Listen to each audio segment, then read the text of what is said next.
Hi friends, welcome back to Mahabharata series episode number 135.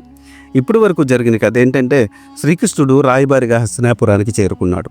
ఆ తర్వాత సుయోధనుడు సభలో సుయోధనుని ఉద్దించి తను చేసిన తప్పులన్నీ ఎత్తి చూపాడు. ఆ తర్వాత సుయోధనుడు నాదే తప్పు లేదని అంతా ధర్మరాజే చేశాడంటూ చెప్పుకుంటూ వచ్చాడు. ఆ తర్వాత కృష్ణుడు సుయోధనుడిని మందలించి తను చేసిన తప్పులన్నీ వివరించుకుంటూ వచ్చాడు. దానికి కోపగించిన సుయోధనుడు సభ నుంచి వెళ్ళిపోయాడు.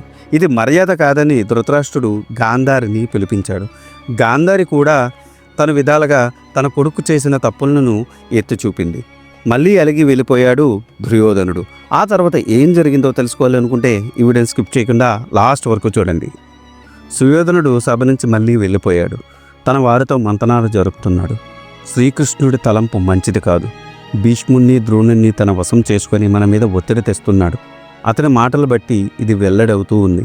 పైగా తాను కంసుణ్ణి వధించిన విధం గురించి చెబుతున్నాడు.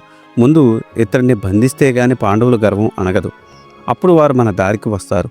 ఒకవేళ వారు మనకు లొంగకపోతే యుద్ధంలో వారిని సులభంగా ఓడించవచ్చు. కృష్ణుడు లేకపోతే వారు కూరలు తీసిన పాములే కదా, కాబట్టి మనమందరం కృష్ణుడిని బంధిస్తాము అని నిర్ణయించాడు సుయోధనుడు. ఆ ప్రకారం దుర్యోధన, దుశ్శాసన, శకుని, కర్ణుడు ఇంకా వారికి సాయంగా వచ్చిన రాజులు కృష్ణుడిని బంధించాలని నిశ్చయించుకున్నారు. ఇదంతా సాత్యకి చూస్తున్నాడు. వెంటనే సాత్యకి కృతవర్మను పిలిచి, కృతవర్మ, మన సైన్యాన్ని సిద్ధం చేయి. నువ్వు వాకిట్లో యుద్ధానికి సిద్ధంగా ఉండు. ఇక్కడ సంగతి నేను చూసుకుంటాను అని చెప్పి కృతవర్మను పంపాడు. తాను కృష్ణుడికి విషయం అంతా చెప్పాడు. ఆయన అంగీకారంతో భీష్మ ద్రోణులు చూసి ఇలా అన్నాడు: కౌరవులు శ్రీకృష్ణుని బట్టి బంధించడానికి ప్రయత్నిస్తున్నారు. అతన్ని పట్టుకోవడానికి ప్రయత్నించడం అగ్నిని ముట్టుకోవడమే అవుతుంది అని పలికాడు.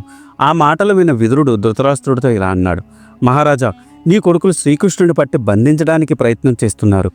మాడి మసైపోతారు అని అన్నాడు. అప్పుడు శ్రీకృష్ణుడు సభను ఉద్దేశించి ఇలా అన్నాడు: మహారాజా, కౌరవులు నా మీద కోపంతో ఇలా చేయడం తగునా? నాకు అనుజ్ఞ ఇవ్వండి. నేను వారికి తగిన విధంగా బుద్ధి చెబుతాను, తర్వాత వెళ్ళిపోతాను అని అన్నాడు. ధృతరాష్ట్రుడు వెంటనే విదురుడితో, నీవు వెళ్ళి సుయోధన్ని నా వద్దకు తీసుకొని రా అని అన్నాడు. విదురుడు వెళ్ళి సుయోధని సభకు తీసుకొని వచ్చాడు.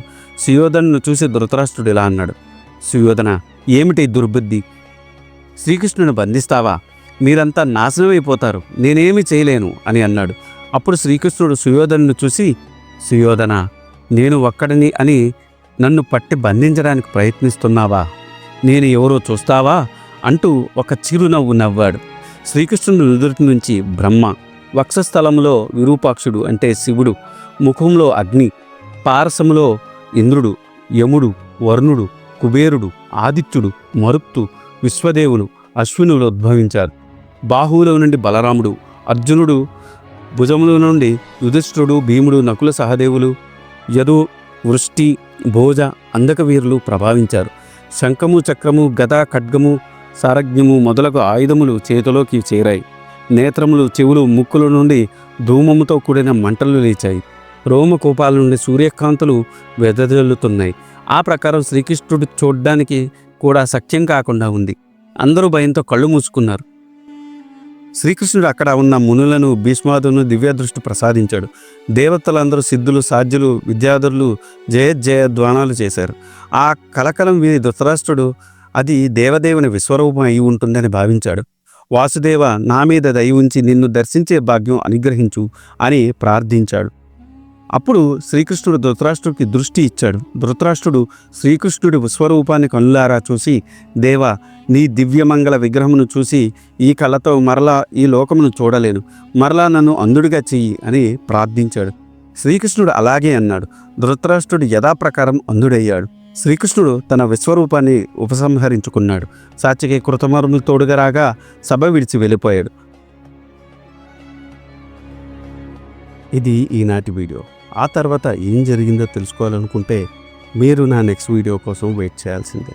దానికన్నా ముందు నాదొక చిన్న రిక్వెస్ట్.